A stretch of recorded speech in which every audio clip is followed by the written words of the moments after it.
The invitation came casually, almost carelessly, like it didn't have the power to change anything. A small party at my place tonight. Just friends. You should come. I stared at my phone longer than I needed to. My partner was in the other room, scrolling endlessly, half listening to the television, half forgetting I was there. We had been like that for months, present, but distant. Together, but emotionally somewhere else.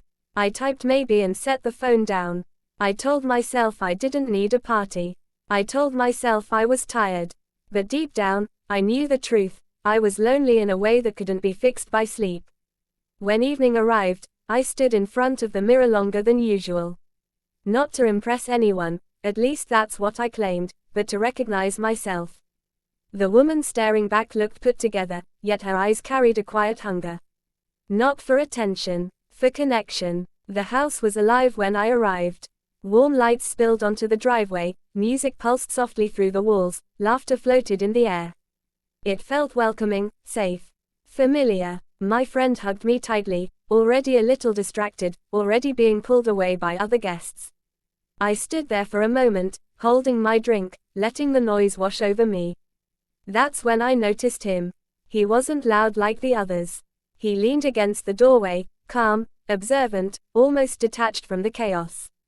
Her brother. I'd seen him before, but never like this. Never in this light. Our eyes met briefly. Nothing dramatic. Nothing obvious. But something lingered. I looked away first, annoyed at myself for even noticing. I reminded myself why I was here.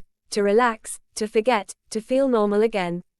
Still, every time I laughed, every time I turned, I felt his presence like a quiet pull. Later, when the music grew louder and the room warmer, he appeared beside me, offering a polite smile. Too crowded? He asked. His voice was calm, steady. Not trying too hard. I nodded, surprised by how easy it felt to talk to him. A little. There's a quieter space upstairs, he said casually. If you need air. It was such an innocent suggestion. That's what made it dangerous. I hesitated. For a second, I thought about my partner at home. About loyalty. About lines that shouldn't be crossed. But I was tired of being strong. Tired of being invisible. I might take you up on that, I said. As we walked away from the noise, I felt something tighten in my chest. Not fear, not excitement, but anticipation. Like I was stepping towards something I didn't yet understand. I told myself it was just a party. I didn't know then that this was the first crack. The music faded with every step upstairs, replaced by a softer, heavier silence. It felt strange how quickly the noise disappeared, like the party had never existed at all. The hallway was dim, lit only by a small lamp at the far end, casting long shadows against the walls. This way, he said gently. I followed, my heartbeat louder than my footsteps. I told myself I could turn back at any moment. That nothing had happened yet. That this was still harmless. The room he led me to was simple, neat, calm, untouched by the chaos below. The window was slightly open, letting in cool night air. I breathed it in deeply, relieved and unsettled at the same time. Better? He asked. I nodded. Yeah, much. He leaned against the desk instead of sitting too close, giving me space I hadn't asked for but instantly noticed. That restraint made everything feel heavier, more intentional. For a moment, neither of us spoke. The silence wasn't awkward, it was attentive. Like we were both listening for something unspoken. You seemed uncomfortable downstairs, he said finally. I see that a lot at parties. I laughed softly. I guess I don't belong in loud rooms anymore. Or maybe, he replied, meeting my eyes, you just don't like pretending. The words landed deeper than they should have. I looked away, suddenly aware of how exposed I felt. Pretending is easier than explaining, I said, surprising myself with the honesty. He didn't interrupt, didn't rush to fill the pause. He just listened. That was what changed everything. I found myself talking, about nothing specific, about everything at once. How life had become predictable. How being with someone didn't always mean being understood. I didn't mention my partner directly, but the absence was obvious. He nodded slowly. That sounds lonely. The simplicity of the statement almost broke me. No one had said that out loud before. No one had named it. Our eyes held again, longer this time. The space between us felt charged, like the air before a storm. I became acutely aware of how close he was, of how quiet the house felt compared to the noise inside my head. I should have stepped back.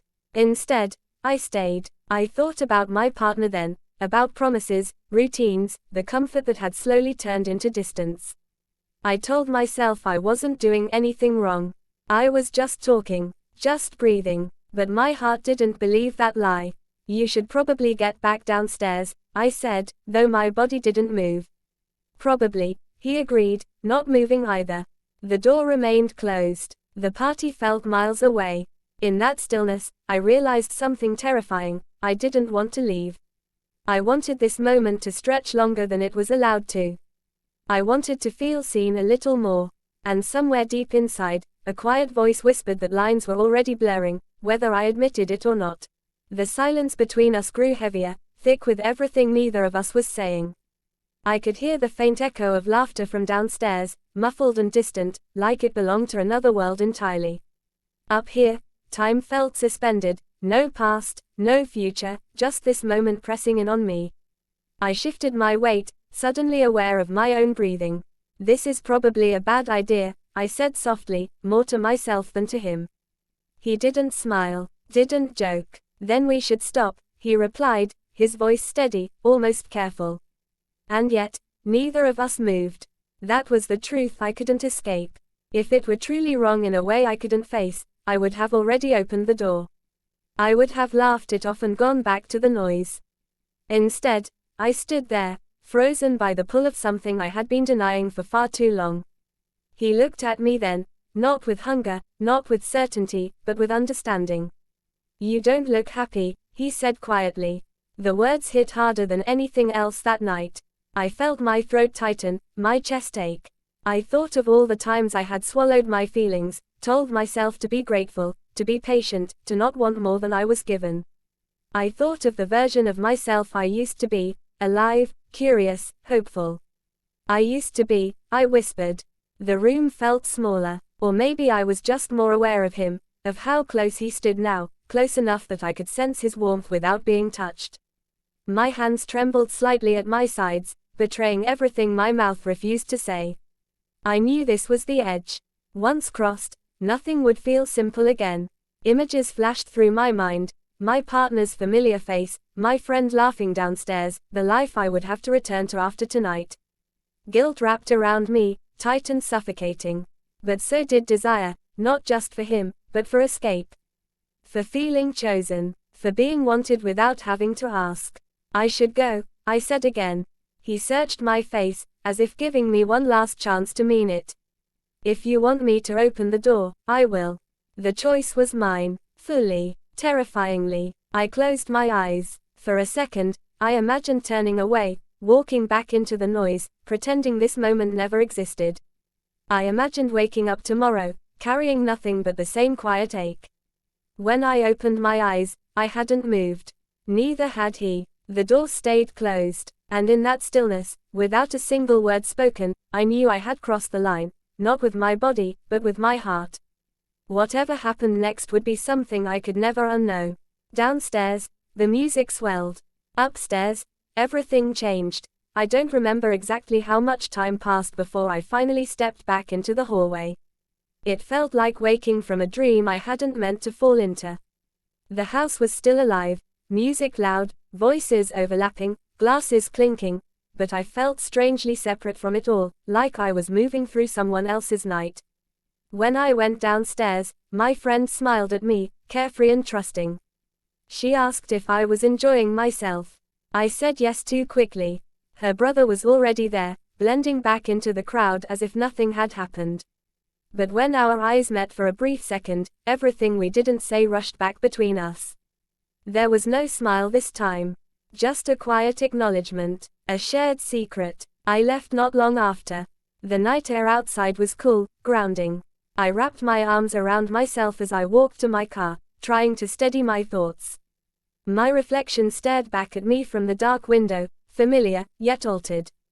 I looked the same, but I wasn't. The drive home felt longer than usual. Streetlights passed like slow blinks of judgment. I replayed the moment over and over, searching for clarity, for regret strong enough to erase what I felt. It didn't come. Instead, there was a heavy mix of guilt and longing, tangled so tightly I couldn't separate them. I told myself it was just one night. Just a moment. But my heart knew better. At home, everything was quiet. My partner was already asleep, turned slightly away from my side of the bed. I changed silently, each movement careful, deliberate. When I lay down beside them, the space between us felt wider than ever. I stared at the ceiling, wide awake. I wondered when things had started to feel so empty. I wondered if tonight had been a mistake, or a warning I had ignored for too long. I wondered what it meant that someone else had seen what my partner no longer noticed. My phone buzzed once on the nightstand. I didn't pick it up. I already knew who it was from. I closed my eyes, but sleep refused to come.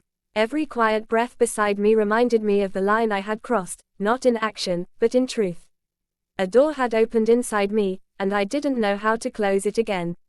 The next morning would come with routines and explanations and choices I wasn't ready to face. Apologies I might never say. Desires I could no longer pretend didn't exist. As I lay there in the dark, one thought kept returning, steady and unsettling. Some secrets don't end when the night does. They wait, and I had no idea what this one would ask of me next.